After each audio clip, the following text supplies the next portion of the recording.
थोडंसं तेल टाकलेलं आहे मी। हे हरभऱ्याचे दाणे आपल्याला भाजून घ्यायचे, छान भाजून घ्यायचेत आपल्याला हे चणे।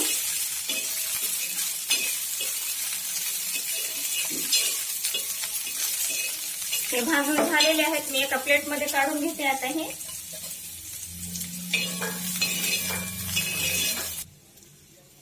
गॅसची स्पीड एकदम कमी ठेवायची आहे आणि याच्यामध्ये थोडंसं मीठ टाकायचंय